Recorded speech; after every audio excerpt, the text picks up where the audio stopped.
Endigilik şeyimiz mazlumunda hürmetlik vatandaş.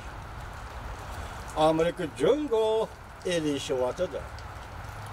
Eğer Jungo munda kılmasa, ondaqda eçinişlik mağlup boludu. Mavzuda haber 1. ayının 17. günü hududu tor betide ilan kılındı. Haber bundak başlar. Jungo muvaffakiyetli kaldı Amerika'nı mağlup kılmakçı bolsa, ondaqda 5 makan içinde Qoruqluq, deniz, okyan, hava boşluğu, internetten ibaret 5 makan içinde rakibinin üstünden galba qilishi kerak. Bu hem siyaset karakterlik hem sizlarga siyasette zerikib ketgan bo'lsanglar, bu hem ilmi karakterlik. Şoma vatandaşlarning diqqat bilan anglashini umid qilaman. 5 makonda raqibning üstüden galba qilish kerak. Lekin Jungoning hozirgi amaliy kuchi bilan ijodiy ixtiroq kuchi yo'q yoki kamchil bo'lib turgan hozirgi ahvolda qisqa muddat ichida 4 sohada yana 4 makonda Amerikaning ustidan g'alaba qila olishi mumkin emas. Jungo birdan-bir Amerikadan olqib o'tib ketadigan soha balki davlat moliyasidan yordam berilayotgan soha internet sohasi.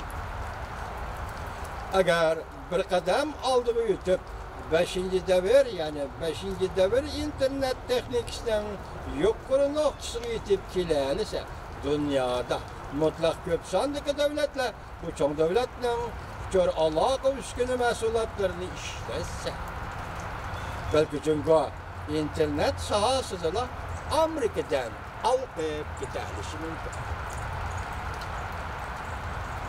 İnkar qilishga bo'lmaydiki, Jungo 5-avlod internet sohasini o'rinlashtirish jihatda haqiqatan dunyoda 1-o'rinda turibdi. Olasha, ko'rdingmi? Amerika nima qildi? Lekin uch cho'ng nuqtada bu o'rinlashtirish nayt eg'ir zarbaga uchraydi. Diqqat eting. Birinchi, yuqori texnikalik Androidni yanala Amerika şirketleri ta'minlaydi. Bu birinchi nuqta. Ikkinchi, Jungo davlat ichida yo'l qo'ygan nomi bor ketgan nazorat qilish vositalarini boshqa davlatlar ishlatsak bo'lamdi, bo'lmamdi degan masala bo'yicha yuqori darajalik hushyorlikni saqlab, xatarni qaytadan baholashga boshladi bu davlatlar.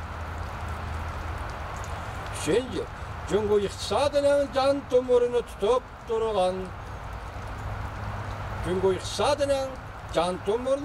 turgan pirot kerimi keladigan eng zo'r manba Amerika savdosidagi yuqori normalik ta'tir farqi. Bilamiz-mi? Jungoning iqtisodi Amerikadan berayotgan ta'tir farq. Prezident Trump shuni deb tikanda, biz 25 yil ichida Jungoni qaytadan qurib chiqdik. Oşağa tuyulgan devlet kaylandırdık degan to'g'ri.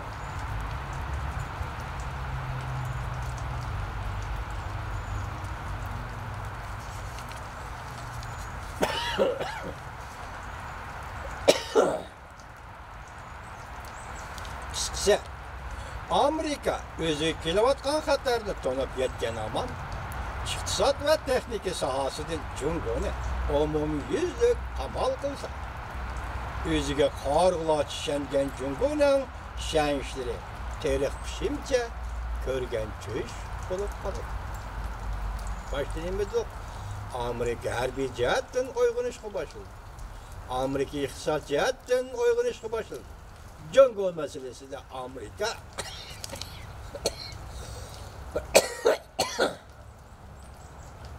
fan texnik sohasida uyg'onishga boshladi.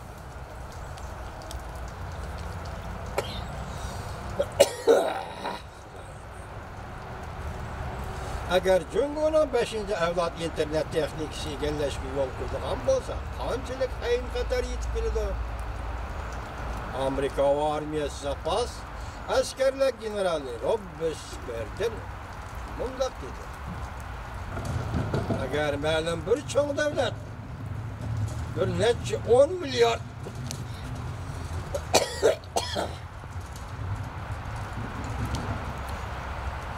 bir neçe 10 milyard üsküneler bir-biriga chetilgan. Bir neçe 10 milyardlagan üsküneler bir-biriga chetilgan.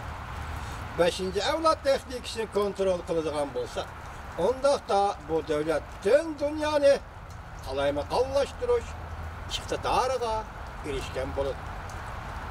Yana texa bundan foydalanib, tüm dünyani nazorat qila oladigan kuzatish, to'g'ri qurib chiqa oladi. Agar mustabid davlatlar moddalashgan internet bozorini egallaydigan bo'lsa, ular tüm shaharni qurol vositasiga aylantirib qo'yib, bu deganlik bir qora qo'lning tizginlishi ostida avtomatik mashina tuyuqsiz yo'ldan chiqib ketib, piyodalar yo'lda ketayotgan odamni o'ldirib, yoki odamsiz aeroplan havoda uchib ketayotgan yo'lovchilar aeroplaniga berib chaqiradi. Agar dunyodagi davlatlar o'ziga yetib kelayotgan xatarni to'g'ri yetmagan bo'lsa, biz yana bir misol keltiraylik. Agar siz o'g'irlashga odatlangan bir o'g'ilni boshlab kelib, onun yardımı orqali oilangizga mudofaa to'g'ri o'rinlashtirmoqchi bo'lsangiz, siz shu chog'da o'zingizni bexatar his qila olasiz. Bexatarlik tuyg'usi kam bo'lg'achqa, nurg'unlagan davlatlar qimmati yo'q xiyollardan uyg'onishga boshladi. Pul tepish muhim. O'g'ri qarashdan mudofaa ko'rish muhim. Məxfiyyətdən aşkarı bulup geçişi, müdafiə qilish, devletdən məxfiyyətligini qoldaş. Mühim. Saldırılar, hazır nurgun devletler bu şahal